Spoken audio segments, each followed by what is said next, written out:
Aku dibentak dan dihina miskin oleh suami serta ibu mertua di malam pembalasanku. Tetapi mereka tak tahu, kehancuran hidup mereka sudah kuatur, dan puncaknya dimulai tepat 30 menit setelah mereka menendangku keluar. Sebelum kita mulai lebih lanjut, yuk, tekan tombol suka, serta tombol subscribe agar tidak ketinggalan kisah menarik lainnya. Dan jangan lupa absen asal kota Bapak Ibu di kolom komentar. Semoga rezeki kita semua dilancarkan, kesehatan kita diberkahi, dan keluarga kita selalu harmonis dalam lindungannya. Amin. Malam itu, hawa panas dari lahan sawit yang baru dipanen terasa berat. Bahkan di dalam villa megah ini, aku, Aisyah, duduk tenang di kursi, menatap piring porselen mahal yang berisi hidangan steak mahal.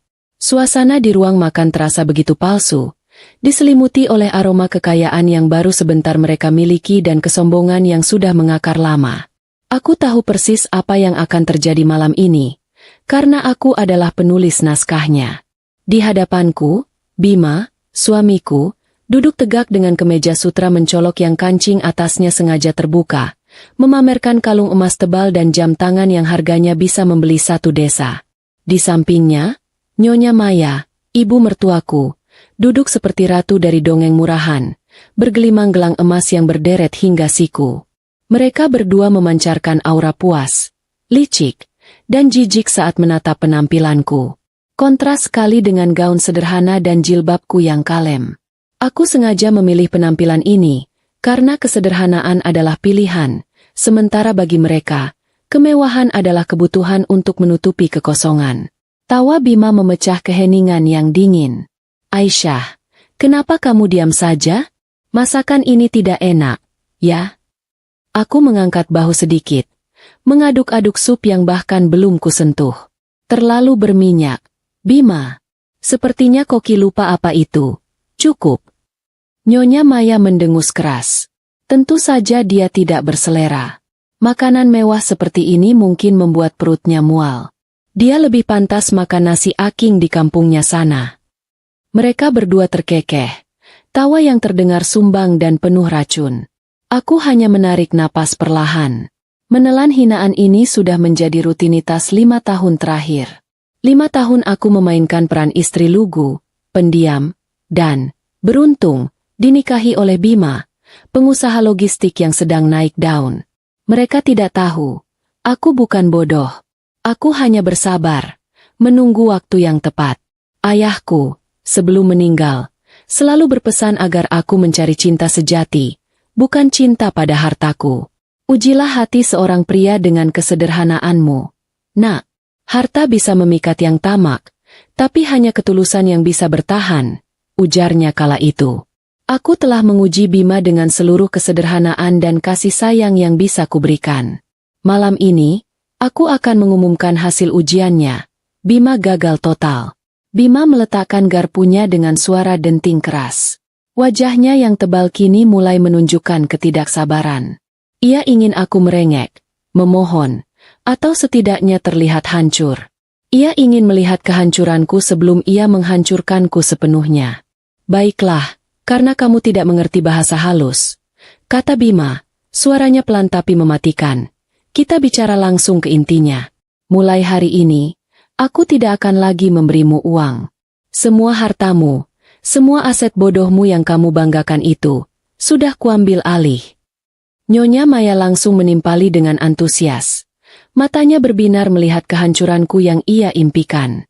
Benar, Bima sudah memindahtangankan sertifikat kapal kecil itu tadi pagi. Kapal tua yang kamu banggakan itu sekarang atas nama Bima. Kamu miskin. Tak punya apa-apa lagi. Kapal kecil. Aku hampir tertawa terbahak-bahak mendengar kebodohan mereka.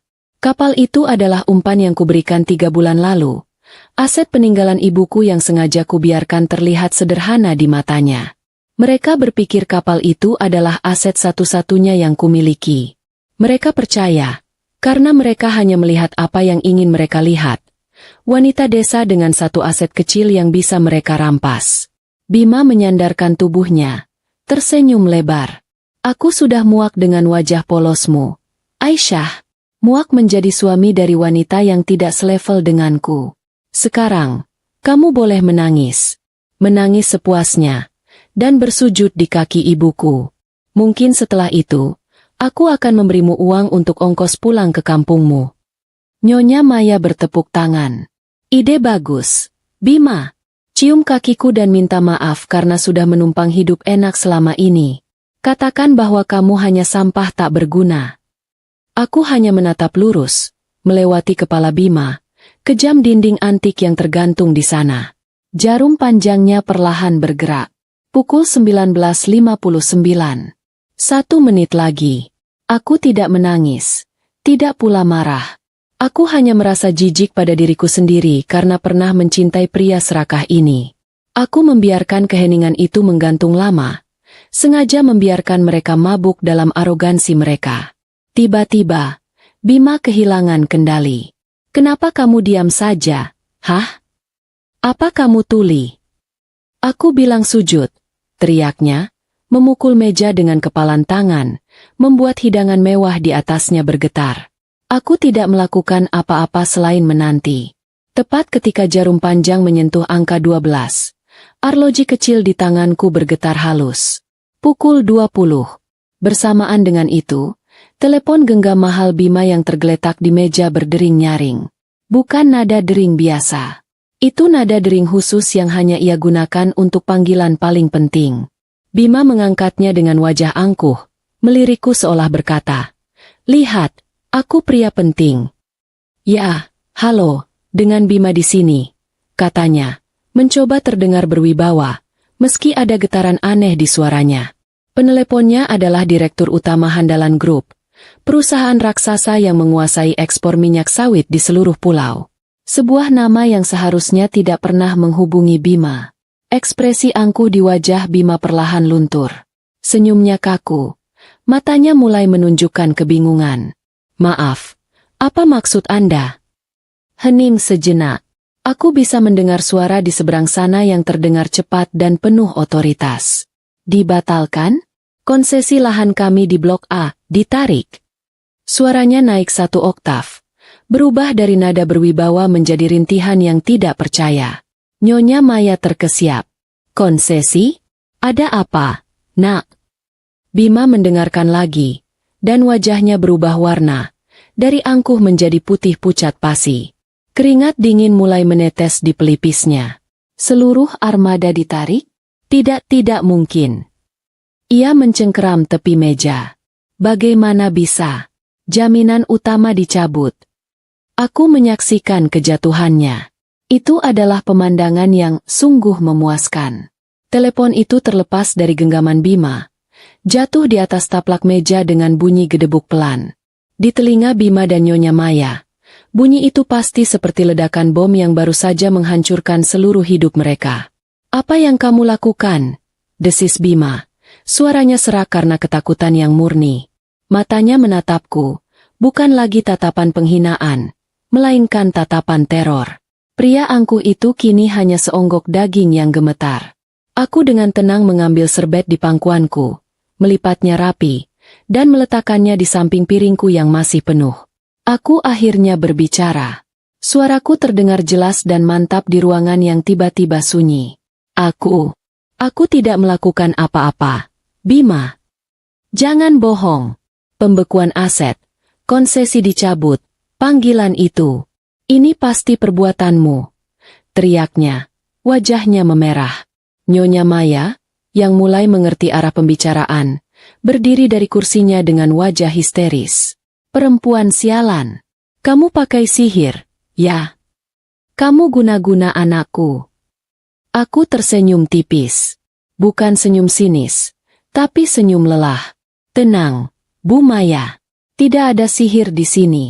Hanya ada kebenaran yang datang tepat waktu." Aku berdiri, posturku tegak, memancarkan aura kekuatan yang sebelumnya aku sembunyikan. Tiba-tiba, aku tidak lagi terlihat seperti istri yang teraniaya, melainkan seseorang yang memegang kendali penuh. "Kamu benar," kataku, menatap langsung ke mata Bima yang ketakutan. "Aku memang melakukan sesuatu. Aku hanya membuat satu panggilan telepon. Tepatnya 46 menit yang lalu. Panggilan ke pengacaraku." Bima dan Nyonya Maya tertawa sumbang, Tawa yang terdengar histeris dan kosong. Pengacara? Pengacara gembel mana yang kamu mampu bayar? Cibir Nyonya Maya. Kamu bahkan tidak punya uang sepeser pun. Bukan pengacara biasa, Bima, jelasku. Ini pengacara utama dari firma hukum keluarga Malik. Dan panggilan itu adalah instruksi yang sangat sederhana, kata Sandi untuk fase akhir. Wajah Bima kembali pucat. Fase akhir apa? Fase akhir dari sandiwara ini, kataku. Panggilan itu mengaktifkan perintah untuk menarik kembali jaminan atas semua aset yang kamu miliki. Jaminan apa? Bima masih tidak mengerti. Otaknya terlalu lambat untuk memproses kekalahan yang begitu cepat. Kamu benar-benar percaya semua dongeng yang kamu ciptakan sendiri, ya? Tanyaku, memberinya tatapan penuh belas kasihan. Kamu tidak pernah repot mencari tahu siapa aku sebenarnya. Kamu hanya melihat seorang wanita desa bodoh yang bisa kamu injak-injak.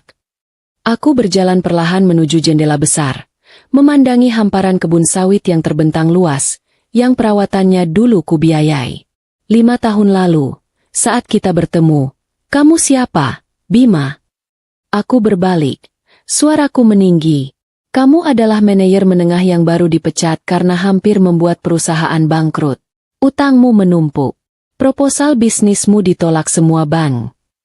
Bima memejamkan mata, tidak ingin mengingat masa lalu kelamnya. Lalu, seperti keajaiban, lanjutku. Tiba-tiba ada investor misterius yang percaya padamu. Tiba-tiba bank menawarkan pinjaman tanpa batas. Kamu pikir itu keberuntungan? Itu hanya nama fiktif yang dibuat oleh tim pengacaraku. Perusahaan cangkang yang didirikan untuk satu tujuan, menciptakan Bima yang sukses. Aku berjalan mendekati Bima, yang kini terduduk lemas di kursinya. Investor misterius itu, Bima, adalah aku. Aku yang membiayai PT Cakra Rimba. Aku yang membeli armada alat berat itu. Aku yang membayar gajimu yang kamu gunakan untuk membeli jam tangan murahan itu dan semua perhiasan yang dipakai ibumu. Nyonya Maya ternganga. Tangannya gemetar memegangi gelang emas yang berderet di lengannya. Ya, Bu Maya, kataku, menatapnya. Perhiasan yang ibu pakai itu, yang selalu ibu pamerkan di arisan, dibeli dengan uangku. Dan jaminan utama yang baru saja dicabut itu. Itu bukan jaminan dari perusahaanmu. Perusahaanmu tidak punya apa-apa.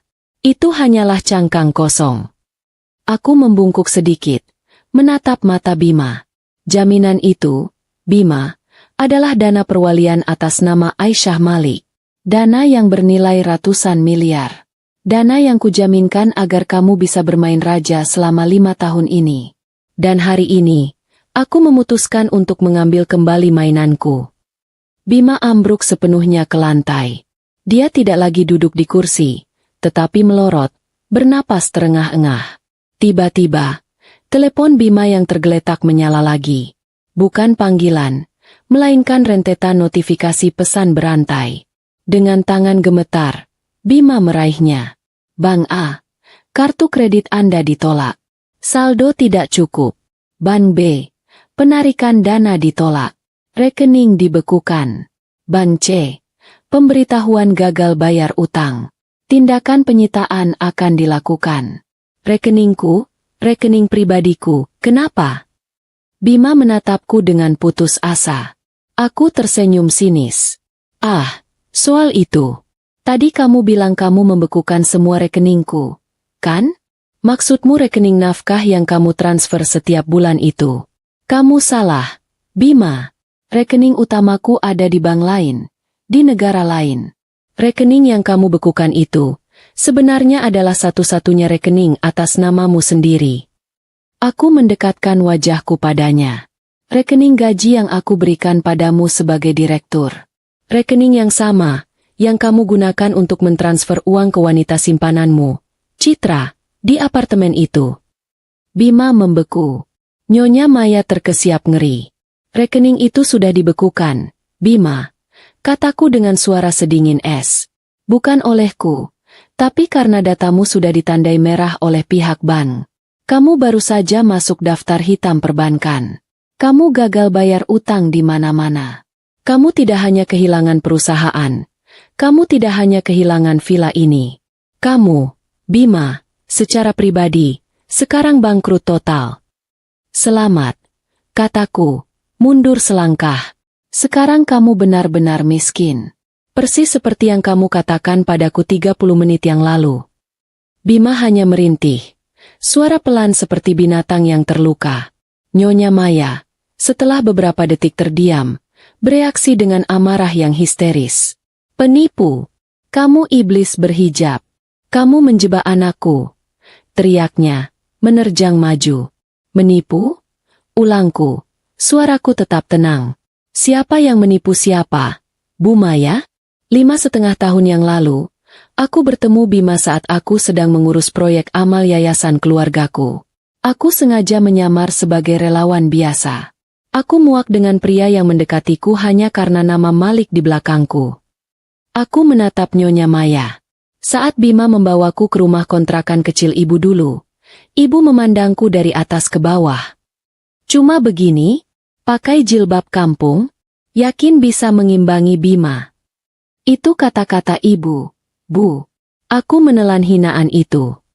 Aku bahkan menciptakan malaikat investor untuk menyelamatkan Bima dari kebangkrutan dan mencegahnya bunuh diri. Aku ingin memberinya harga diri. Aku membiarkannya terlihat seperti putra berbakti yang sukses. Dan ibu akan tertawa, lalu melirikku yang sedang menyajikan minuman, dan berkata, sayangnya dia menikah dengan perempuan tak berguna ini, cuma numpang hidup enak. Aku tertawa, tawa kering tanpa humor. Numpang hidup? Kalian berdua yang numpang hidup padaku, Bu Maya. Kebenaran itu menggantung di udara. Rumah yang kalian pijak, perhiasan yang kalian kenakan, semua berasal dari wanita yang kalian sebut sampah. Ting-tong. Bel pintu berbunyi. Tepat waktu. Pengacaraku datang. Nyonya Maya menjerit. Tidak, aku tidak akan pergi. Ini rumah anakku. Coba periksa sertifikat rumah ini, Bu Maya. Kataku, bukan atas nama Bima. Atas namaku, Aisyah Malik. Pengacara masuk. Sesuai dokumen hukum, Nyonya dan Tuan Bima diberi waktu 1 jam untuk mengemasi barang-barang pribadi Anda. Hanya pakaian. Ia melirik arloji platinumnya. Dimulai sekarang. Nyonya Maya menerjangku. Namun aku tidak gentar. Aku mengeluarkan ponselku. Bu Maya, apakah menghina saya, menyebut saya sampah di depan Bima sendiri, itu sebuah candaan. Aku memutar rekaman suara Nyonya Maya yang melengking. Biarkan saja sampah sepertinya memang pantas diperlakukan seperti itu. Seharusnya dari dulu kamu usir dia. Bima, dia hanya beban di keluarga kita. Memalukan. Lihat saja penampilannya. Seperti gembel berhijab. Rekaman itu berakhir. Nyonya Maya membeku. Sampah memang tidak pantas tinggal di rumah mewah. Kan, Bu? Kataku. Aku menatap petugas keamanan. Tolong pastikan, semua perhiasan yang ada di brankasnya, dan yang sedang dipakainya, ditinggal. Itu dibeli dari dana perusahaan yang digelapkan. Jangan ambil berlianku, jerit Nyonya Maya. Itu adalah pukulan yang lebih telak daripada kehilangan rumah. Perhiasan itu adalah hidupnya, status sosialnya. Petugas keamanan mendekat, mencengkeram lengan Nyonya Maya, dan mulai membuka paksa gelang-gelang emasnya. Nyonya Maya menjerit kesakitan. Lalu tubuhnya menjadi lemas. Dia jatuh pingsan di lantai marmer. Tepat di kakiku. Bima yang terkulai di lantai hanya bisa menatapku dengan mata kosong. Tak lagi berdaya. Aku telah merencanakan segalanya dengan matang. Aku telah menjadi pembalas yang sunyi. Dan kini, babak baru hidupku akan segera dimulai. Hujan tropis dan sumpah serapah. Petugas keamanan tidak memberiku waktu untuk berpikir panjang. Nyonya Maya yang pingsan langsung diangkat seperti karung beras. Itu pemandangan yang menyedihkan, tetapi juga pemandangan yang sangat dibutuhkan oleh hatiku. Pria yang seharusnya melindungi wanita yang ia cintai, Bima, kini hanya bisa menatap kosong, tak berdaya melihat ibunya sendiri diperlakukan sedemikian rupa. Ia sudah kehilangan segalanya. Kekuasaan, keangkuhan, dan harga diri. Aku memberi isyarat pada pengacaraku. Bawa dia keluar, kataku dingin. Pingsan atau tidak, waktu mereka habis. Bima, yang tadinya seperti patung lilin, tersentak saat petugas keamanan mencengkeram lengannya. Kaki Bima yang lemas nyaris tidak bisa menopangnya. Ia diseret keluar, melewati ruang makan mewah tempat sisa-sisa santapan mereka yang mahal masih tergeletak. Setiap langkah adalah pengingat akan ilusi yang baru saja kucabut dari akarnya. Mereka diseret menuju pintu depan villa, pintu kayu jati solid yang megah, yang kini akan mengunci mereka di luar selamanya. Di teras, Nyonya Maya sudah setengah sadar, duduk di lantai marmer yang dingin, meratap tanpa suara. Ia tidak lagi memakai perhiasan apapun. Leher, telinga, pergelangan tangannya telanjang, menampilkan kulit yang kini terlihat tua dan kusam.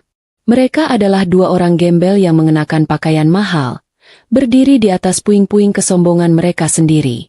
Di samping mereka, tergeletak dua koper butut berbahan kain, koper yang sengaja kuambil dari gudang, koper yang persis sama dengan yang mereka bawa saat pertama kali pindah ke villa ini 5 tahun lalu. Pintu besar itu tertutup, bunyinya final, diikuti suara gerendel otomatis yang mengunci mereka di luar. Di saat yang sama, langit yang tadinya hanya mendung kini pecah. Hujan deras khas tropis mengguyur tanpa ampun. Gaun sutra Nyonya Maya dan kemeja mahal Bima seketika basah kuyup, menempel di kulit mereka. Hujan. Bima. Dingin. Kita mau kemana? Rintih Nyonya Maya. Riasan mahalnya luntur, bercampur air mata dan air hujan. Bima yang tadinya seperti mayat hidup, akhirnya tersentak. Rasa dingin dan keputusasaan mendorongnya untuk bertindak. Telepon. Aku harus menelepon seseorang. Dengan tangan gemetar, ia merogoh saku, syukur ponselnya masih ada.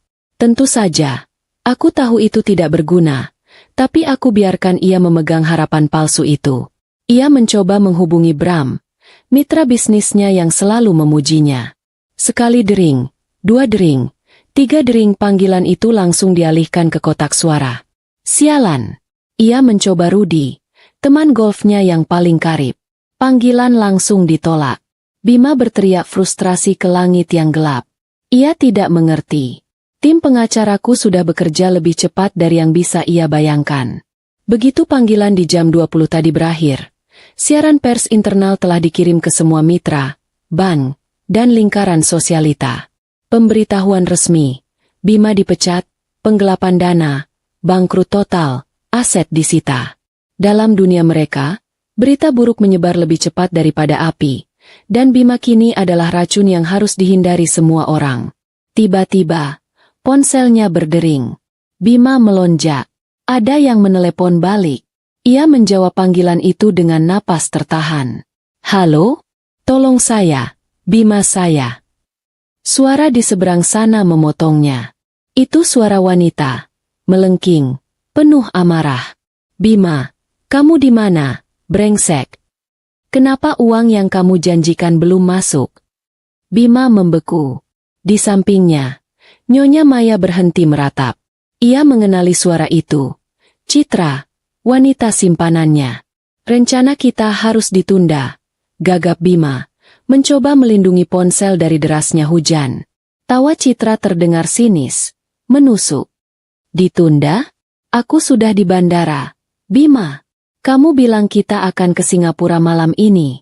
Kamu bilang istrimu yang bodoh itu sudah kamu usir. Uangnya. Bima. Kenapa uangnya belum masuk rekeningku? Ini adalah mimpi buruk di dalam mimpi buruk. Bima ditelanjangi di hadapan ibunya sendiri oleh wanita yang ia jadikan alasan pengkhianatannya. Tidak. Aku tidak bohong. Rekeningnya ada masalah teknis. Aku bisa membukanya lagi. Bima memohon. Masalah teknis, katamu. Suara Citra berubah dingin, mematikan. Istrimu yang bodoh itu, seperti yang selalu kamu sebut, dia mengirimiku semuanya. Surel dari firma hukumnya. Bukti transfer uang curian dari perusahaanmu. Bukti kalau kamu cuma parasit yang hidup dari uangnya. Kamu menjadikan aku penadah. Brengsek. Aku telah memastikan Bima tidak punya tempat untuk lari. Aku tidak hanya menghancurkannya. Aku meracuni satu-satunya sumur yang ia siapkan untuk melarikan diri. Aku mau sama kamu karena uangmu, Bima. Aku mau menahan semua bualanmu karena kamu menjanjikanku kehidupan mewah. Kamu bukan hanya penipu, kata Citra. Suaranya kini pelan dan menghina. Kamu pecundang. Pecundang terbesar yang pernah aku temui. Jangan pernah hubungi aku lagi. Dasar gembel. Klik. Panggilan itu terputus. Bima menatap layar ponselnya yang kini gelap. Kosong. Harapan terakhirnya padam. Di sampingnya, Nyonya Maya berdiri. Tubuhnya gemetar bukan hanya karena dingin, tetapi karena amarah yang luar biasa. Ia telah mendengar semuanya. Kabur ke Singapura. Uang untuk wanita lain. Itu rencanamu? Desis Nyonya Maya. Suaranya serak. Bukan hanya mengusir Aisyah. Tapi kamu juga mau meninggalkan ibumu. Hentikan, Bu. Bima mendorong ibunya. Lebih karena kaget daripada niat. Nyonya Maya terpeleset di aspal basah dan jatuh terduduk. Tetapi segera bangkit lagi. Anak tidak tahu diuntung, teriaknya. Kamu korbankan ibumu sendiri demi pelacur itu. Ini semua salah ibu. Bima akhirnya meledak. Semua frustrasi. Semua rasa malu, semua kebenciannya kini punya sasaran. Ibu yang selalu bilang aku pantas dapat yang lebih baik. Ibu yang mengajariku jadi sombong. Ibu yang membuatku jadi seperti ini. Beraninya kamu menyalahkan ibu. Nyonya Maya menjerit. Kamu yang serakah. Kamu yang berselingkuh. Mereka bertengkar hebat di sana, di pinggir jalan perkebunan. Di luar gerbang villa mewah yang bukan lagi milik mereka. Dua manusia yang beberapa jam lalu merasa seperti raja dan ratu, kini saling memaki seperti anjing jalanan, di bawah hujan deras yang mengguyur tanpa ampun. Aliansi mereka telah hancur. Mereka tidak hanya kehilangan harta, mereka kehilangan satu sama lain. Beberapa minggu berlalu. Waktu tidak menyembuhkan luka mereka, melainkan menggaraminya. Dengan sisa-sisa uang pinjaman dari sepupu jauh di kampung, Bima berhasil menyewa sebuah tempat. Itu adalah neraka. Bukan lagi villa mewah dengan pilar tinggi. Ini adalah sebuah bedeng kontrakan petak di gang sempit yang becek di pinggiran kota perkebunan. Ukurannya kecil, dindingnya triplek tipis penuh noda, jendelanya kecil di dekat langit-langit yang nyaris tidak memberi cahaya. Tempat itu selalu terasa pengap dan berbau apek. Mandi harus mengantre di luar, di bilik kecil kotor yang digunakan bersama. Nyonya Maya, sang nyonya besar yang tidak pernah mencuci piring seumur hidupnya, kini tinggal di sarang tikus. Dia hanya bisa duduk di kasur kapuk tipis yang mereka beli, mengipasi dirinya dengan sepotong kardus bekas dan mengeluh tanpa henti. Panas, Bima, panas sekali. Ibu tidak tahan baunya busuk. Kapan kita pindah dari sini? Diam. Bu, bentak Bima. Kita tidak punya uang. Ini semua salahmu. Salah ibu. Nyonya Maya balas teriak. Kalau saja kamu tidak serakah. Kalau saja kamu tidak main perempuan. Pertengkaran itu menjadi musik latar kehidupan mereka. Setiap hari. Nyonya Maya yang dulu terawat kini terlihat mengerikan. Rambutnya lepek dan berminyak. Kuku-kuku manikurnya patah dan kotor. Bima, di sisi lain, dipaksa untuk bekerja. Nama Bima sudah masuk daftar hitam. Tidak ada perusahaan logistik yang mau menerimanya. CV-nya yang mentereng sebagai direktur utama kini menjadi bahan tertawaan. Ia tidak punya keahlian nyata. Keahliannya hanya memakai jas mahal dan membentak orang. Keputusasaan memaksanya. Bima, pria yang dulu mengendarai mobil mewah, kini menjadi kuli panggul di pabrik pengolahan sawit. Pekerjaan itu menghancurkannya. Tangannya yang halus langsung melepuh dan berdarah karena mengangkat karung-karung berisi tandan buah sawit yang berat. Punggungnya terasa mau patah. Ia harus berpanas-panasan, bermandi keringat asam, di bawah tatapan sinis mandor pabrik. Woi, banci, angkat yang benar. Jangan kayak perawan, teriak sang mandor. Bima hanya bisa menunduk dan menahan hinaan itu. Ia butuh uang. Upah hariannya hanya cukup untuk membeli beras, beberapa bungkus mie instan, dan membayar sewa kontrakan harian. Setiap malam, ia pulang ke bedeng itu. Tubuhnya bau keringat dan minyak sawit yang asam. Ia melempar beberapa lembar uang lecek ke atas meja. "Cuma segini?" keluh Nyonya Maya dengan jijik. "Ini tidak cukup bahkan untuk beli bedak." "Kalau tidak cukup, ibu kerja sendiri," teriak Bima, ambruk ke kasur. "Kerja apa? Ibu sudah tua. Kamu anak durhaka."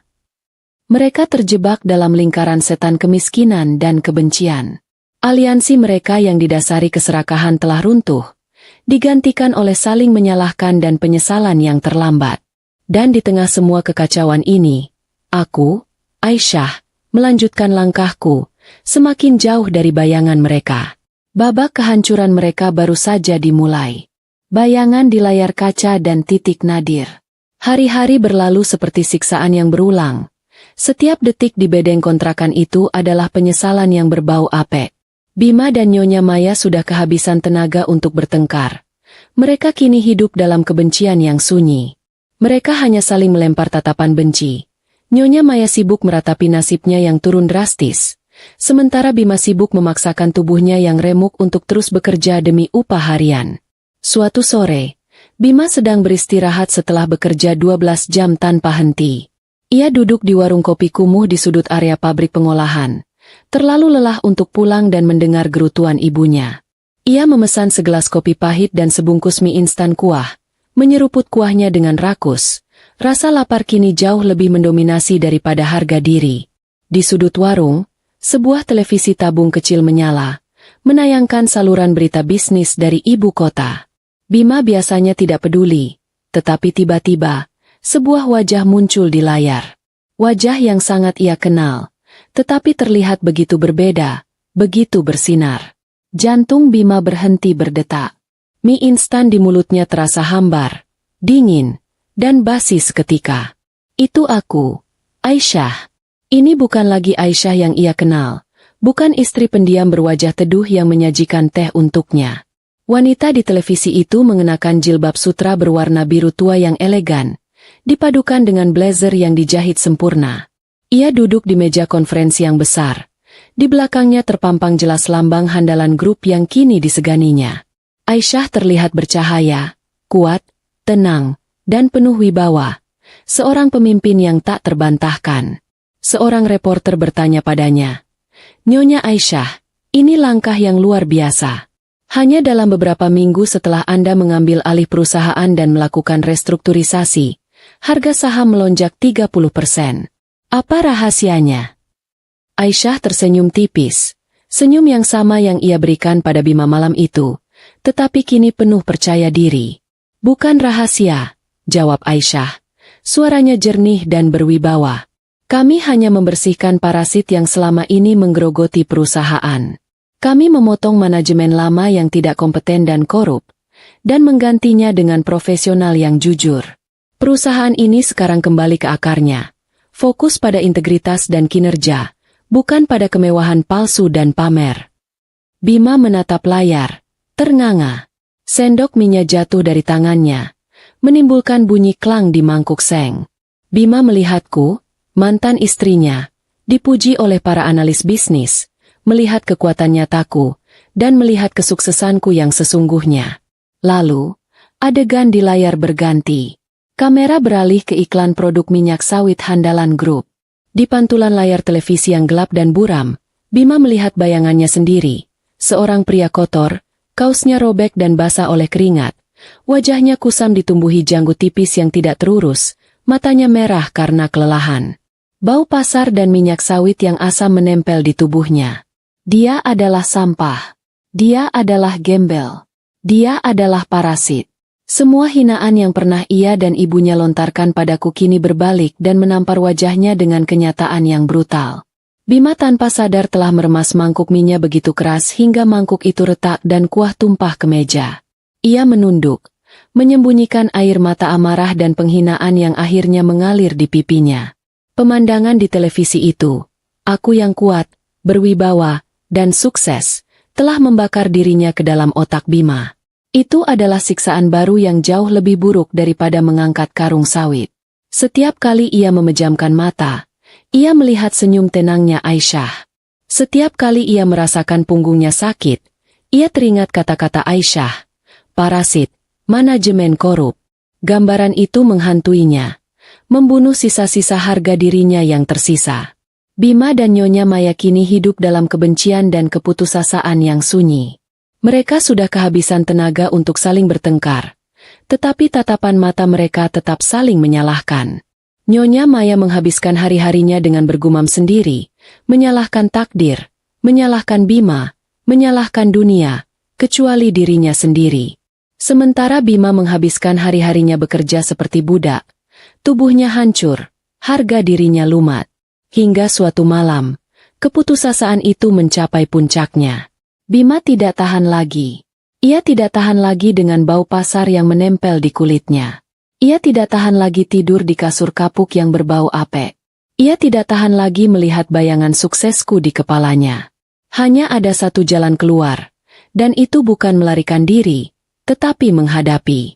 Kita harus menemuinya, kata Bima suatu malam. Suaranya serak nyaris tak terdengar di antara suara jangkrik dan pertengkaran tetangga. Nyonya Maya, yang sedang mengipasi dirinya dengan kardus, berhenti. Menemui siapa? Setan itu. Aisyah, kata Bima, kita harus minta maaf. Nyonya Maya tertawa, tawa kering yang menyakitkan. Minta maaf? Setelah semua ini, kamu pikir dia akan memaafkan kita? Dia menikmati ini, Bima. Dia iblis. Kita tidak punya pilihan lain, bentak Bima, bangkit dari duduknya. Ruangan sempit itu terasa semakin menyesakkan. Lihat hidup kita, Bu. Lihat. Ini bukan hidup. Ini neraka. Aku lebih baik mati daripada hidup seperti ini. Matanya menatap ibunya dengan putus asa. Kita akan memohon. Kita akan bersujud. Kita akan mencium kakinya jika perlu. Kita akan lakukan apapun, asal dia mau memberi kita sedikit belas kasihan. Aku tidak minta kembali jadi kaya. Aku hanya tidak mau jadi gembel lagi. Nyonya Maya berubah. Kesombongannya telah lama luntur, digantikan oleh realitas hidup yang keras. Dia menatap tangannya yang kapalan dan kotor. Dia ingat perhiasan berliannya. Dia ingat pelayan-pelayannya. Dia ingat rasa steak yang empuk. Ia ingat hidup enak yang hilang. Benar. Benar. Bima. Bisiknya. Apapun lebih baik daripada ini. Kita akan bersujud. Kita akan memohon.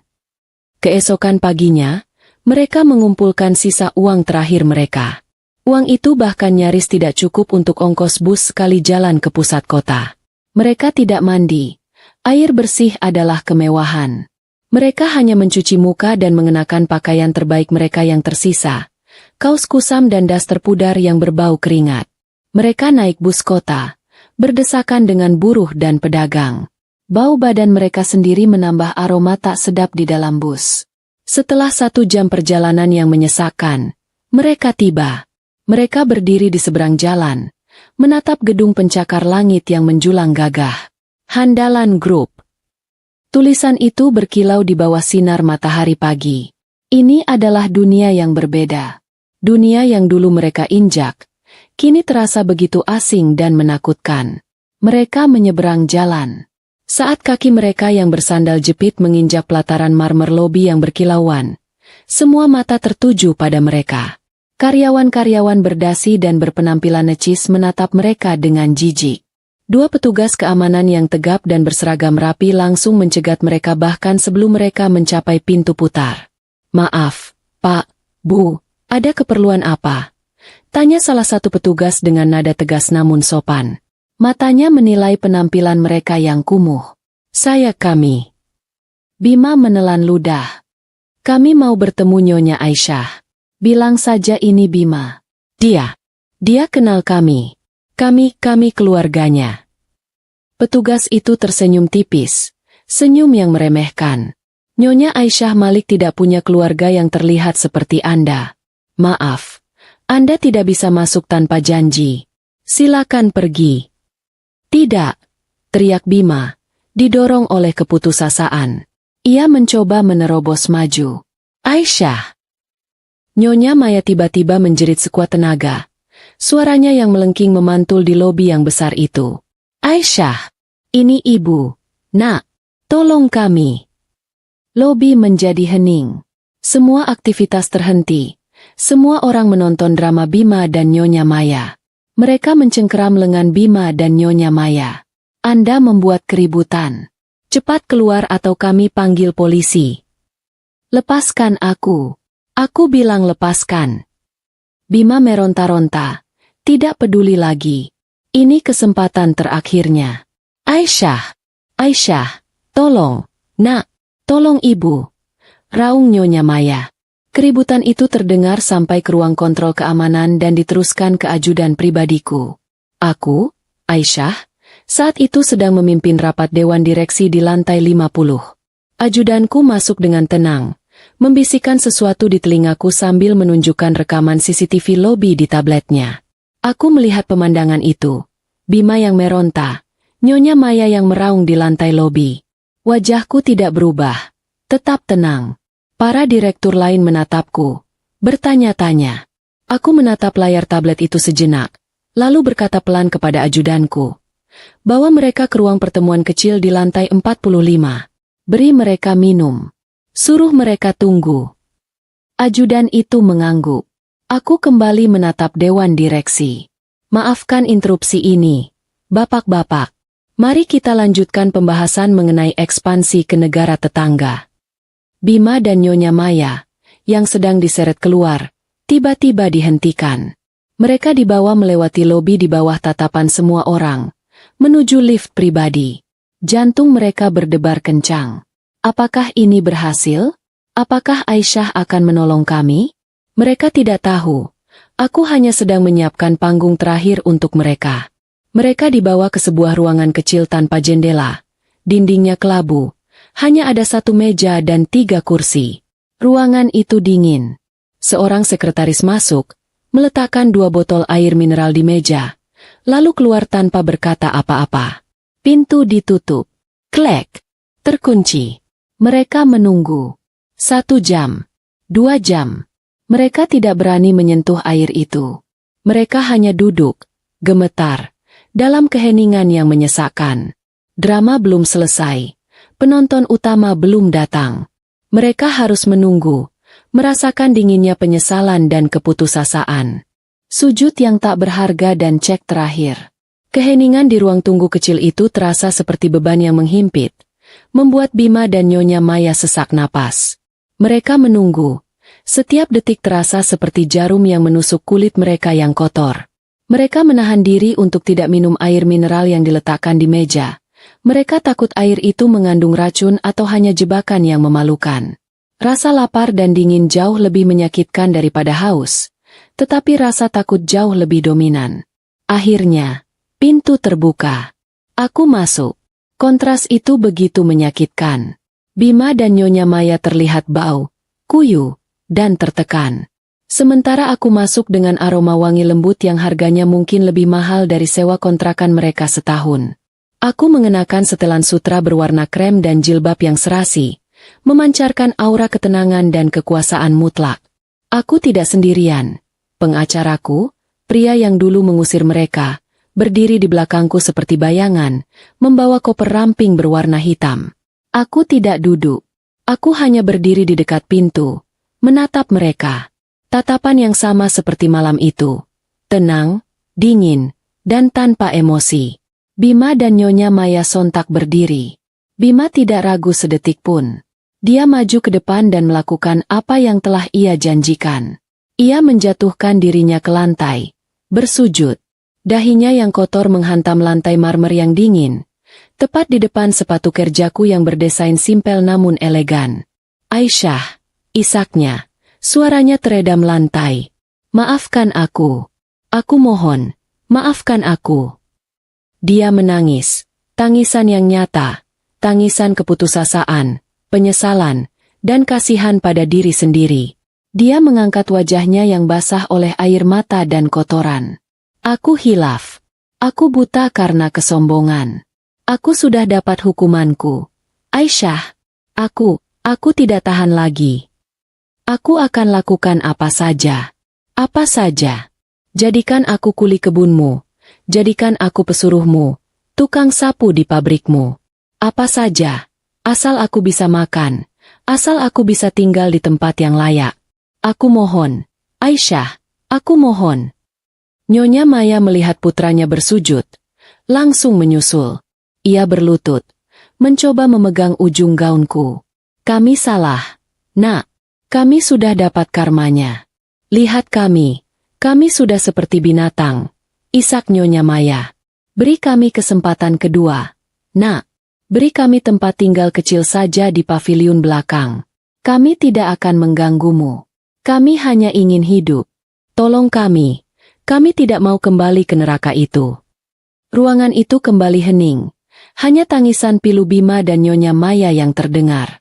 Aku membiarkan keheningan itu berlangsung lama. Sangat lama. Aku membiarkan mereka menggeliat dalam penghinaan mereka sendiri. Aku akhirnya berbicara. Suaraku tenang, datar, dan tanpa emosi. Dulu, kataku, di meja makan itu, kamu memintaku bersujud untuk mendapatkan uang receh, Bima. Bima mengangkat kepalanya. Matanya penuh harapan yang putus asa. Sekarang, lanjutku, kamu bersujud kepadaku untuk hal yang sama. Aku menatap mereka berdua, benar-benar menatap mereka untuk yang terakhir kalinya. Bedanya, kataku, suaraku sedikit mengeras. Sujud kalian tidak ada harganya bagiku. Aku mengabaikan mereka dan beralih ke pengacaraku. Surat perjanjian cerai dan pesangonnya sudah siap. Pengacara mengangguk, menyerahkan sebuah map tipis. Aku mengambil map itu dan melemparkannya ke atas meja di dekat mereka. Map itu mendarat dengan bunyi pelan.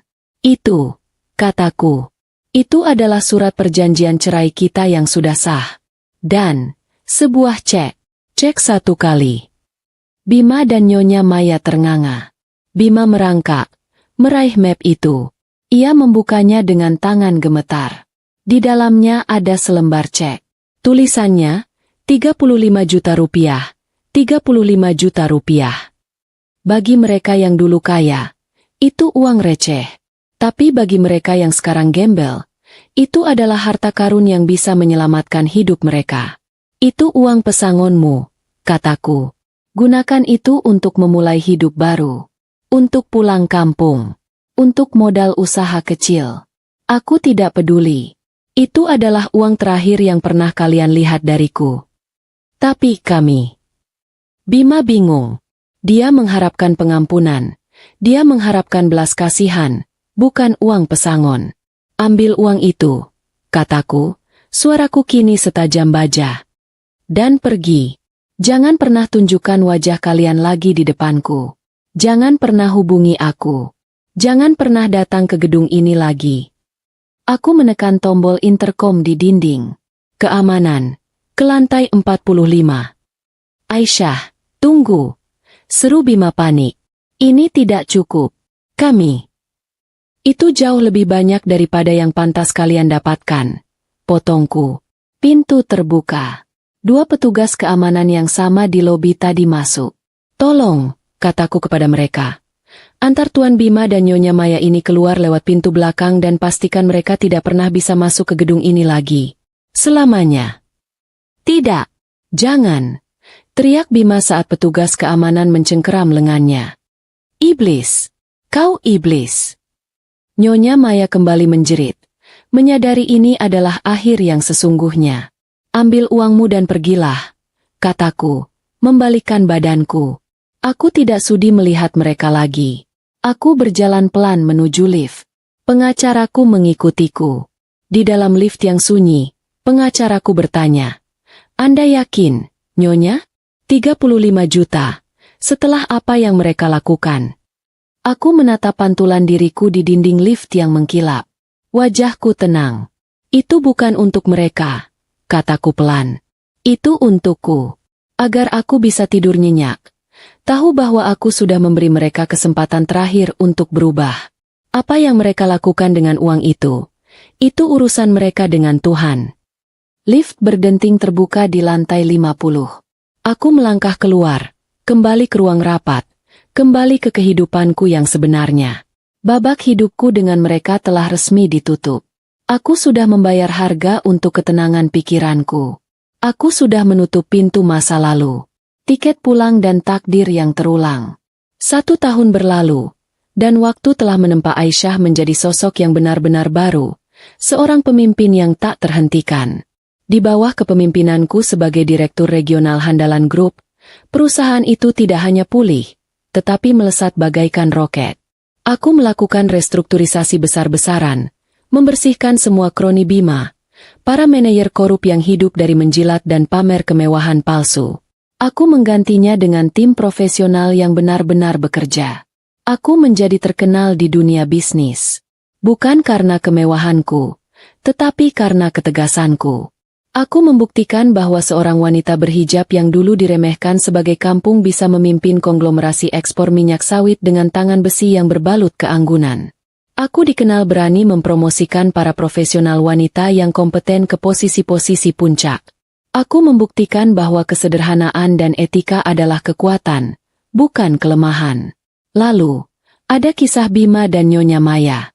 Uang pesangon 35 juta rupiah yang kuberikan adalah kesempatan terakhir mereka. Uang itu cukup untuk menyewa rumah sederhana di kampung, atau membeli modal usaha kecil-kecilan. Sayangnya, karakter adalah takdir. Bima dan Nyonya Maya tidak pernah bisa melepaskan gaya hidup lama mereka, meskipun hanya sesaat. Setelah menerima cek itu, hal pertama yang mereka lakukan bukanlah mencari rumah kontrakan.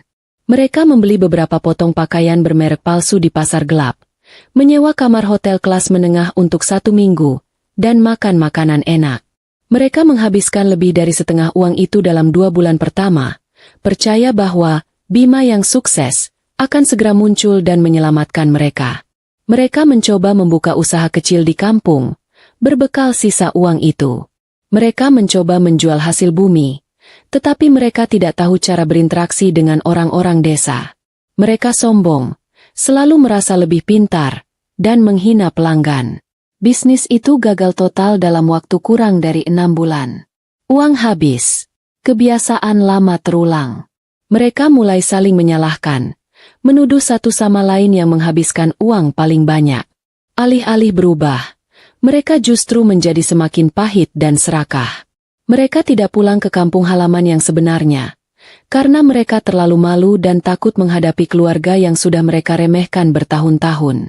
Mereka kembali ke pinggiran kota perkebunan, tempat yang mereka kenal, karena di sana setidaknya ada pabrik tempat Bima bisa bekerja. Hanya saja, kali ini, mereka tidak punya uang pinjaman lagi. Kini, mereka berada di dasar jurang, kali ini tanpa jaring pengaman. Hari itu adalah hari yang cerah. Aku sedang dalam perjalanan menuju peresmian pabrik pengolahan baru milik perusahaanku, sebuah proyek ekspansi besar di luar kota yang kutangani sendiri. Aku duduk dengan tenang di kursi belakang sedan mewah, bukan mobil sport mencolok, melainkan kendaraan yang mencerminkan statusku, tenang, kuat, dan berkelas. Sopirku melaju dengan mulus, meninggalkan kawasan bisnis menuju area industri. Mobil berhenti di sebuah persimpangan lampu merah yang padat. Persimpangan ini terkenal macet dan kumuh, terletak persis di sebelah pasar induk terbesar di kota, di mana sisa-sisa buah sawit yang busuk menumpuk. Bau busuk dari pasar samar-samar tercium, bahkan di dalam mobil kedap suara itu. Aku sedang meninjau dokumen di tabletku, tetapi sedikit teralihkan oleh keributan hebat di luar jendela. Aku menoleh, mataku menyipit, mencoba memfokuskan pandangan pada sumber keributan itu. Dan kemudian, aku melihatnya. Di bawah terik matahari yang menyengat, di antara debu jalanan dan lalat yang berterbangan, aku melihat seorang pria. Pria itu kurus kering, kulitnya menghitam legam terbakar matahari. Dia hanya mengenakan kaos singlet yang sudah sobek dan kotor, serta celana pendek lusuh. Rambutnya gimbal tak terurus. Dia sedang mendorong gerobak besar yang penuh dengan karung-karung berisi sampah sisa sawit dan sayuran busuk. Dia adalah Bima. Kini dia bekerja sebagai kuli panggul sekaligus pembersih sampah pasar. Lalu, aku melihat sosok kedua. Seorang wanita tua duduk di atas tumpukan karung bekas, di pinggir selokan yang kotor. Pakaiannya compang-camping dan kotor. Rambut putihnya yang tipis dan lepek mencuat kemana-mana. Wajahnya kusam, penuh keriput yang dilekati debu. Dia sedang sibuk mengais-ngais tumpukan sampah, memilah-milah botol plastik bekas dan sisa sayuran busuk untuk dikumpulkan. Itu adalah Nyonya Maya. Pertengkaran hebat terjadi di antara mereka berdua. Gerobak Bima yang penuh sampah rupanya menyenggol karung yang sedang dipilah Nyonya Maya. "Mata kau di mana, bajingan?" jerit Nyonya Maya. Suaranya serak dan kasar seperti gagak. "Kau yang menghalangi jalan, perempuan tua gila," balas Bima. Suaranya parau karena debu dan kelelahan. Dia jelas tidak sadar, atau mungkin sudah tidak peduli, bahwa dia sedang memaki ibunya sendiri. "Ini tempatku, wilayahku. Pergi kau dari sini." Nyonya Maya melempar sebuah sisa sawit busuk ke arah Bima. Bima menggeram.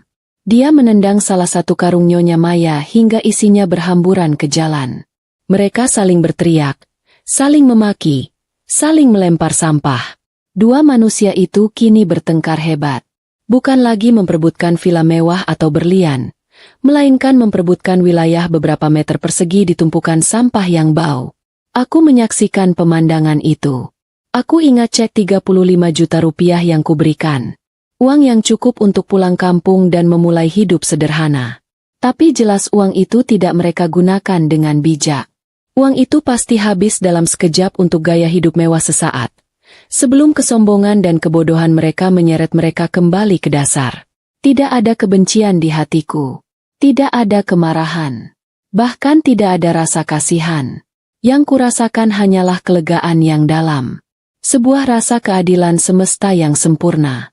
Mereka tidak dihukum olehku. Mereka dihukum oleh karakter mereka sendiri. Mereka telah menjadi persis seperti apa yang mereka sebutkan padaku dulu. Sampah. Tin.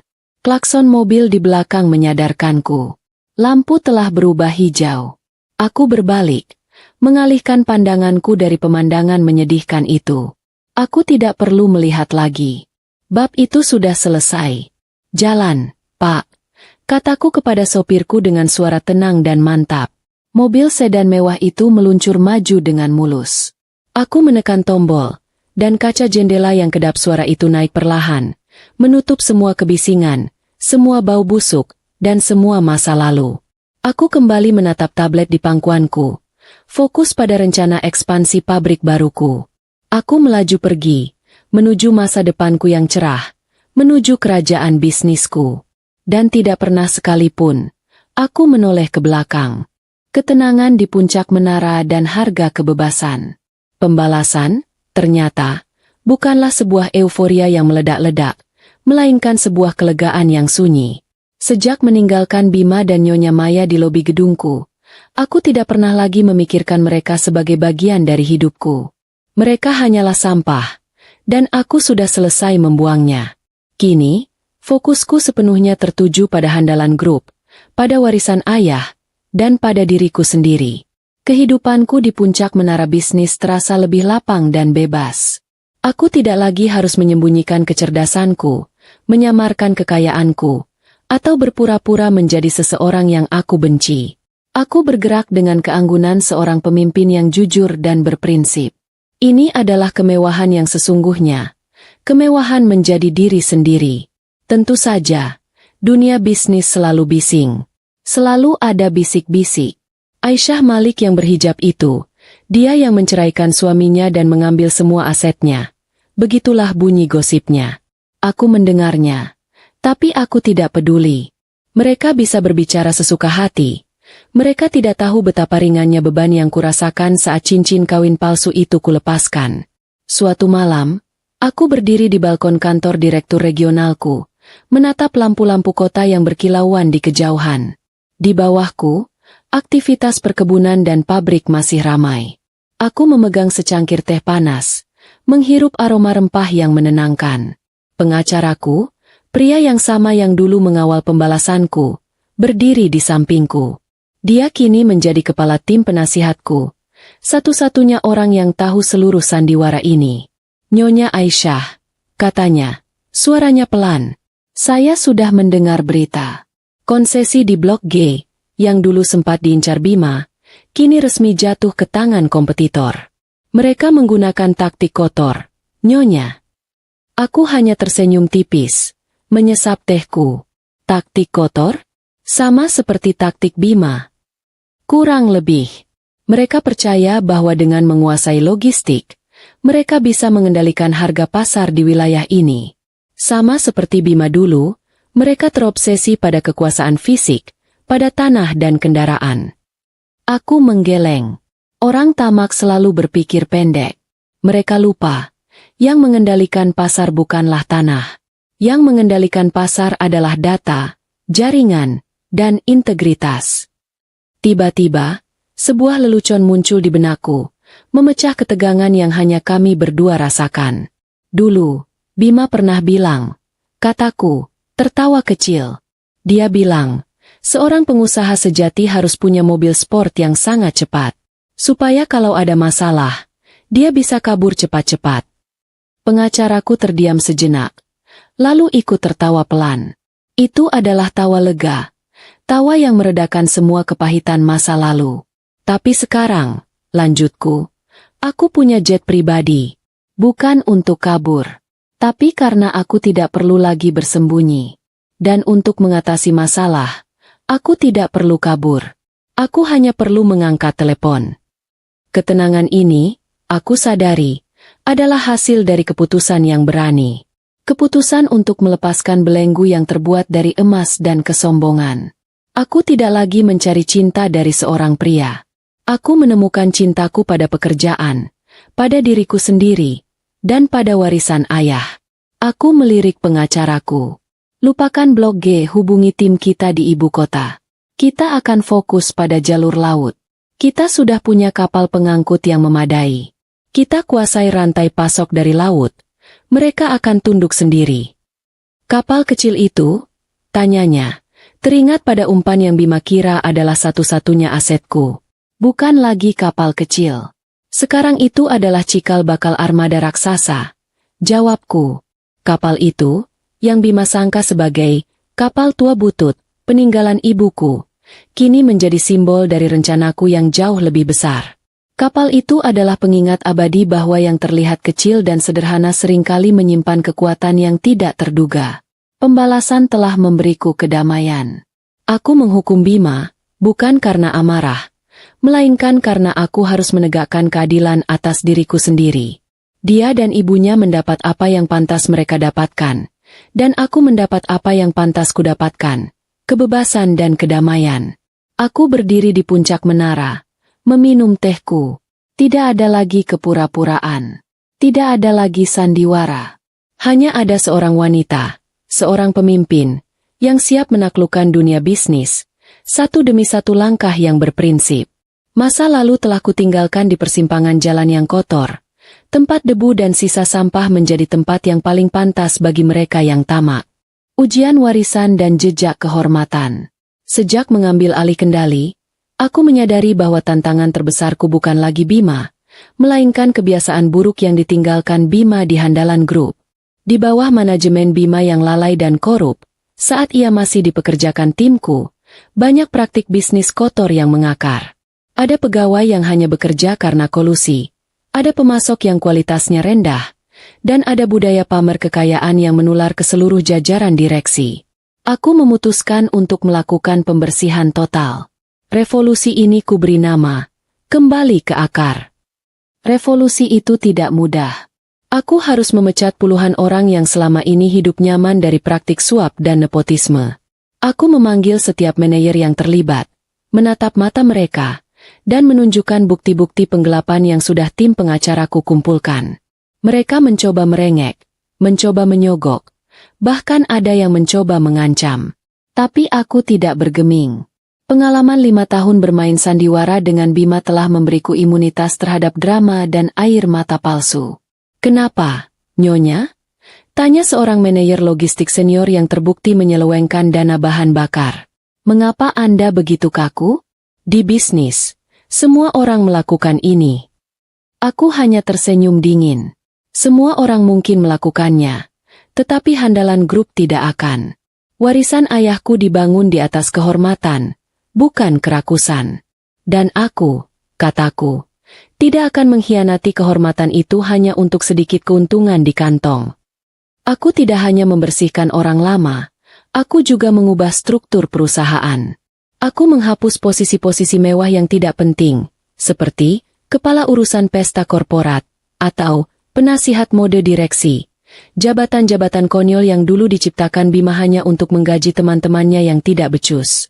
Dana yang tersisa dialihkan untuk pembangunan sekolah dan fasilitas kesehatan di sekitar area perkebunan. Aku tahu, ini adalah cara paling jujur untuk membalas kebaikan ayah dan membersihkan nama keluarga dari segala kotoran.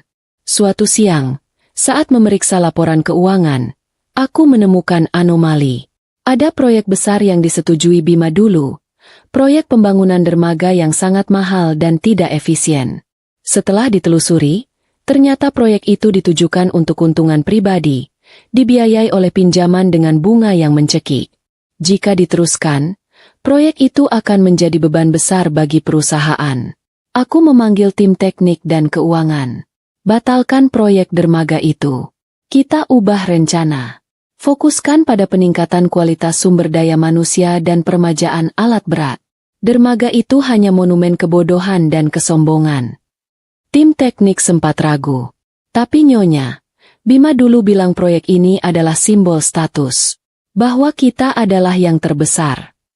Aku menatap mereka dengan tatapan tajam. Simbol status yang dibangun di atas utang hanyalah monumen kehancuran. Kita tidak perlu pamer. Kita perlu bekerja dengan cerdas. Aku tertawa kecil, memecah kebekuan di ruang rapat yang serius itu. Kalian tahu, Bima pernah memaksaku membeli tas tangan yang sangat mahal. Tas yang katanya, simbol kesuksesan. Kataku, aku membelinya. Tapi aku menggunakannya untuk menampung sisa makanan kebun. Aku tidak peduli dengan simbol palsu. Dan sekarang, kita tidak perlu monumen dermaga mewah. Kita hanya perlu alat yang berfungsi dan hati yang jujur. Ruang rapat seketika terasa lebih santai. Para manajer muda mengangguk, memahami filosofi baruku. Filosofi ini, bahwa integritas lebih berharga daripada pamer, mulai menyebar. Handalan Group mulai dikenal sebagai perusahaan yang tidak bisa disuap. Para kompetitor yang dulu mengincar kami dengan taktik kotor mulai kesulitan. Mereka terbiasa berhadapan dengan pengusaha sombong yang mudah goyah karena uang dan janji palsu, bukan berhadapan dengan wanita yang tidak terintimidasi oleh uang mereka. Aku tidak lagi terobsesi pada kekayaan. Kekayaan sudah kumiliki sejak lahir. Aku kini terobsesi pada warisan dan kehormatan. Setiap langkah yang kuambil adalah janji pada ayahku, bahwa harta hanyalah pelayan yang baik, bukan tuan yang buruk. Dan untuk pertama kalinya sejak aku menikah dengan Bima, aku merasa hidupku kembali utuh dan lurus. Tidak ada lagi jalan rahasia, tidak ada lagi kebohongan, hanya ada jalur lurus menuju kejujuran dan keberhasilan sejati. Badai kompetisi dan kekuatan jaringan sunyi. Dalam dunia bisnis perkebunan, tidak ada yang namanya kedamaian abadi. Yang ada hanyalah jeda singkat sebelum badai berikutnya datang. Keputusan kerasku untuk membersihkan Handalan Group memang menuai pujian dari regulator, tetapi juga menimbulkan kebencian mendalam dari para pesaing lama, terutama mereka yang terbiasa beroperasi di balik tirai gelap kolusi. Mereka melihatku, Aisyah, sebagai gangguan, seorang pemimpin muda yang tidak takut melanggar aturan tak tertulis mereka. Pesaing utamaku, yang sempat memenangkan konsesi di Blok G, mulai melancarkan serangan. Mereka mencoba membanjiri pasar dengan minyak sawit murah, menekan harga di tingkat ekspor agar Handalan Group merugi. Strategi mereka sederhana, memaksa kami kehabisan modal kerja atau membuat para pemegang saham panik dan menjual saham mereka. Mereka berasumsi, seperti asumsi Bima dulu, bahwa aku adalah pemimpin yang lemah dan mudah emosi. Mereka tidak tahu bahwa selama 5 tahun, aku sudah terlatih menghadapi badai drama terbesar di dunia, drama rumah tangga yang penuh kebohongan. Badai harga pasar terasa lebih mudah diatasi dibandingkan kebohongan Bima. Mereka mencoba menjatuhkan harga, Nyonya, kata kepala keuangan. Wajahnya tegang saat kami mengadakan rapat darurat. Jika ini terus berlanjut, marin kita akan tipis sekali bulan depan. Aku menyandarkan punggungku, memejamkan mata sebentar. Aku sudah menduga serangan ini. Mereka hanya melihat harga di pasar domestik, bukan? Tanyaku. Mereka lupa satu hal, jaringan ekspor ayahku. Tim itu terdiam. Mereka tahu, jaringan ekspor handalan grup ke Eropa dan Timur Tengah adalah legenda. Tetapi selama ini jaringan itu jarang digunakan karena Bima lebih suka bermain kotor di pasar lokal. Kita akan mengaktifkan kembali jaringan lama kita, yang dibangun di atas dasar kejujuran dan kualitas, kataku. Mereka tidak akan bisa menandingi harga kita di pasar global karena mereka tidak punya jaminan kualitas yang sama. Kita tidak akan bertarung di lumpur. Kita akan bertarung di udara terbuka. Aku tersenyum. Sebuah humor sunyi muncul di benakku. Terkadang, kataku, aku merasa seperti sedang bermain catur, dan lawan kita masih bermain dam. Mereka memindahkan bidak seenaknya, tapi mereka tidak sadar bahwa aku sudah melihat 5 langkah ke depan. Kepala keuangan ikut tersenyum tipis, ketegangan mulai mencair. Aku memimpin strategi itu dengan tenang. Aku tidak membuat pengumuman dramatis, tidak ada ancaman kepada pesaing. Aku hanya fokus pada logistik.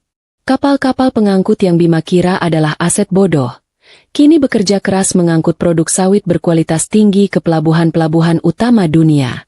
Aku berinvestasi besar pada teknologi pemurnian, memastikan kualitas produk kami jauh di atas pesaing. Dalam waktu 2 bulan, serangan kompetitor gagal. Pembeli di pasar internasional menolak produk murah pesaing karena kualitasnya yang rendah. Sebaliknya, permintaan untuk produk handalan grup melonjak. Pesaingku, yang sudah menghabiskan banyak modal untuk menekan harga, kini harus menghadapi kenyataan pahit. Mereka tidak hanya gagal menjatuhkanku, tetapi mereka telah merusak pasar mereka sendiri. Kabar baik datang bersamaan dengan surat dari tim pengacaraku. Mereka berhasil memenangkan gugatan atas sengketa hak guna usaha lama. Konsesi Blok G, Nyonya, kata pengacaraku saat bertemu di kantorku. Secara hukum, kini kembali ke handalan grup. Pesaing kita dinyatakan wan prestasi dan melanggar aturan lingkungan. Aku hanya mengangguk, tanpa terkejut. Itu bukan keberuntungan. Itu adalah buah dari keputusan untuk tidak mengikuti permainan kotor mereka. Bima dulu berpikir kekuasaan adalah dengan mengancam dan mengambil paksa. Aku membuktikan bahwa kekuasaan sejati adalah dengan memiliki integritas yang tidak bisa dibeli atau dicuri. Aku melihat keluar jendela, ke arah lahan-lahan perkebunan yang kini terlihat hijau subur di bawah naungan handalan grup. Aku telah belajar dari pengalaman terburukku, dari sandiwara pernikahan yang kejam. Aku telah membangun kembali kerajaan ayah, bukan di atas kesombongan, tetapi di atas fondasi yang kokoh. Perjalanan masih panjang, tetapi aku tahu pasti, selama aku memegang teguh kehormatan, tidak akan ada badai yang bisa menggoyahkan tahta ratu sunyi ini. Godaan baru dan komitmen pada mahkota. Setelah perceraianku menjadi berita utama di kalangan elit bisnis, statusku berubah drastis dari istri manajer menjadi penguasa tahta yang tak tersentuh. Pria-pria mulai berdatangan. Mereka adalah pengusaha sukses, pejabat tinggi, dan bahkan beberapa pangeran bisnis dari negara tetangga. Mereka datang dengan tawaran kemitraan, undangan makan malam mewah, dan pujian yang tebal. Aku tahu persis mengapa mereka datang. Mereka tidak tertarik pada Aisyah yang sederhana, yang dulu selalu menyajikan teh kepada Bima. Mereka tertarik pada Aisyah Malik, Direktur Regional Handalan Group, wanita yang membuktikan bahwa ia bisa mengambil kembali seluruh kerajaan dari suaminya yang tamak. Mereka melihatku sebagai aset, sebagai sekutu yang tidak boleh dilewatkan. Aku menghadapi godaan ini dengan ketenangan yang sama saat menghadapi Bima dulu. Aku belajar untuk melihat wajah di balik topeng. Suatu sore, aku menerima kunjungan dari Tuan Hasan, seorang pengusaha logistik yang sangat disegani. Dia datang ke kantorku dengan setelan jas mahal, membawa karangan bunga langka, dan menawarkan kerjasama untuk proyek pelabuhan yang baru kuakuisisi. Nyonya Aisyah, katanya dengan suara yang lembut, penuh pesona. Anda adalah aset yang luar biasa bagi industri ini. Kita bisa melakukan hal-hal besar bersama. Kita bisa menguasai seluruh rantai pasok. Saya juga seorang pria yang sendirian, dan saya mengagumi kecerdasan Anda. Aku mendengarkannya dengan sopan. Tawaran bisnisnya memang menggiurkan, tetapi ada sesuatu dalam tatapannya, sejenis kepemilikan yang tersembunyi, yang membuatku langsung waspada. Dia berbicara tentang menguasai dan mengambil alih, seolah-olah bisnis adalah permainan perebutan kekuasaan semata. Aku tersenyum, meletakkan secangkir teh di depannya. Teh yang kuseduh sendiri, sebagai kebiasaan lamaku yang kusukai. Terima kasih atas pujiannya, Tuan Hasan.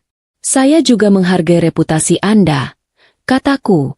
Namun, saya tidak tertarik pada penguasaan.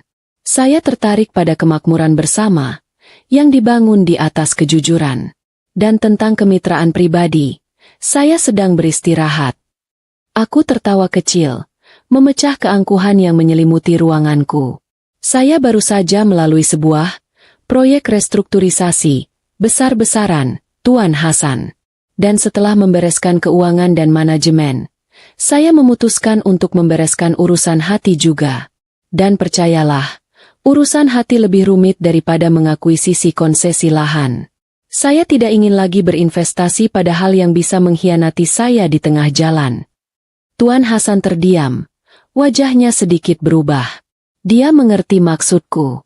Aku tidak akan membiarkan diriku menjadi korban sandiwara cinta lagi, terutama dari pria yang tertarik pada kekuasaanku. Aku melanjutkan, bisnis Handalan Group dibangun di atas prinsip kualitas, bukan kuantitas. Kualitas relasi jauh lebih penting daripada kuantitas harta. Aku menolak tawaran bisnisnya karena dia meminta jalur khusus dalam perizinan. Sebuah kode kecil yang menandakan niat kotor yang sama dengan Bima. Aku tidak mau menukar integritasku dengan keuntungan jangka pendek. Setelah pengalaman itu, aku tahu bahwa kemiskinan hati jauh lebih berbahaya daripada kemiskinan harta. Bima telah mengambil semua hartanya, tetapi ia tetap miskin hati, dan itulah yang menghancurkannya. Aku menutup pintu hatiku rapat-rapat, setidaknya untuk saat ini. Aku tidak lagi mencari seorang raja. Aku sudah menjadi ratu yang menguasai mahkotanya sendiri, dan aku tidak butuh siapapun untuk melengkapiku. Aku menemukan kepuasan dalam melihat proyek-proyek amal yang kudukung berkembang, melihat anak-anak petani sawit kini bisa bersekolah berkat dana yang dulu digelapkan Bima. Itu adalah kekayaan sejati. Aku tidak lagi takut sendirian. Aku telah menemukan bahwa kesendirian di puncak menara jauh lebih damai dan bermartabat daripada ditemani kebohongan dan keserakahan di ruang makan mewah. Aku menjaga ketenangan ini, karena inilah harga termahal dari kebebasanku. Bertahun-tahun berlalu sejak aku mengunci pintu masa lalu, dan Handalan Group telah menjadi konglomerasi yang tidak hanya besar, tetapi juga bersih dan dihormati. Prinsip-prinsipku yang kaku, yang dulu dianggap aneh oleh para pesaing, kini menjadi standar baru di industri. Aku tidak pernah menoleh ke belakang, tetapi terkadang, kabar burung tentang Bima dan Nyonya Maya sesekali mampir melalui jalur tidak terduga. Mereka tidak pernah kembali ke kampung halaman yang sebenarnya.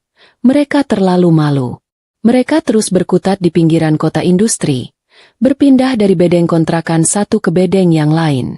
Uang yang kuberikan sudah lama habis, dibakar oleh gaya hidup sesaat dan kegagalan bisnis yang berulang. Mereka terlalu sombong untuk menerima pekerjaan rendahan secara konsisten, dan terlalu malas untuk membangun dari nol. Kabar terakhir yang kudengar, Bima akhirnya menjadi calo pekerjaan kasar di pabrik pengolahan sawit, memanfaatkan sisa-sisa koneksinya yang hampir tak bernilai. Nyonya Maya, dia masih mengais dan mengeluh, kini menjadi sosok tua yang pahit dan tak terurus. Jauh dari citra, Ratu Arisan, yang dulu ia banggakan. Mereka masih saling menyalahkan, terjebak dalam lingkaran kebencian yang tidak berkesudahan. Aku tidak lagi merasa perlu untuk melacak mereka, tetapi alam semesta seolah memastikan aku tahu bahwa keadilan telah ditegakkan. Suatu pagi, mobilku melaju melewati area pelabuhan baru yang baru saja kuakuisisi. Aku sedang dalam perjalanan untuk meninjau fasilitas logistik yang kini sepenuhnya dikuasai Handalan Group. Jalanan itu padat dengan buruh dan kendaraan tua yang mengangkut barang. Mobilku berhenti sejenak di dekat sebuah warung kopi yang sangat kumuh. Warung itu menjual mie instan dan kopi seduh murah untuk para kuli. Aku melihat pemandangan itu, hanya sekelebat, tetapi cukup untuk mengukir kebenaran terakhir. Di sana, duduk di bangku panjang yang kotor, adalah seorang pria dengan kaos singlet lusuh, wajahnya kusam dan dipenuhi debu. Dia sedang makan mie instan dengan lahap, menunduk, menghindari kontak mata. Ia tampak kurus dan renta. Itu Bima. Di sudut yang sama, seorang wanita tua dengan rambut acak-acakan berteriak pada pemilik warung, menuduh porsinya kurang dan meminta tambahan. Nada suaranya penuh hak, meskipun ia kini tak punya apa-apa. Itu Nyonya Maya. Aku melihat Bima berusaha menenangkan ibunya, bukan karena cinta, tetapi karena ia takut diusir dari warung itu. Nyonya Maya menepis tangan Bima dan mulai memukul bahu Bima dengan kesal.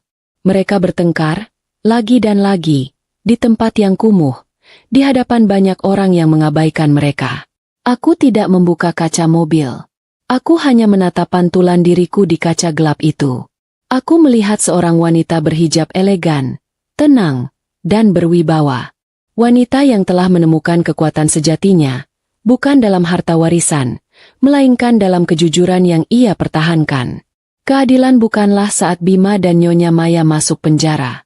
Keadilan adalah saat mereka dipaksa hidup dengan karakter asli mereka. Mereka tidak dihukum oleh hukum manusia, tetapi oleh takdir yang mereka ciptakan sendiri melalui keserakahan dan kesombongan. Aku mengambil napas panjang. Tidak ada lagi rasa pahit. Hanya ada rasa syukur. Syukur karena aku berani mengakhiri sandiwara itu. Aku memberi isyarat kepada sopirku. Jalan, Pak. Mobilku bergerak perlahan, meninggalkan warung kumuh itu dan dua sosok yang terjebak dalam siklus kehancuran mereka sendiri. Aku tidak lagi memikirkan mereka. Pikiranku kini terfokus pada rencana ekspansi ke negara tetangga, pada proyek-proyek yang akan membawa kemakmuran bagi ribuan orang. Aku menutup mata, menikmati kedamaian di dalam mobil mewahku. Aku telah menukar belenggu pernikahan palsu dengan mahkota kebebasan sejati. Dan di dunia yang penuh hiruk-pikuk ini, ketenangan batin adalah kekayaan yang tak ternilai harganya.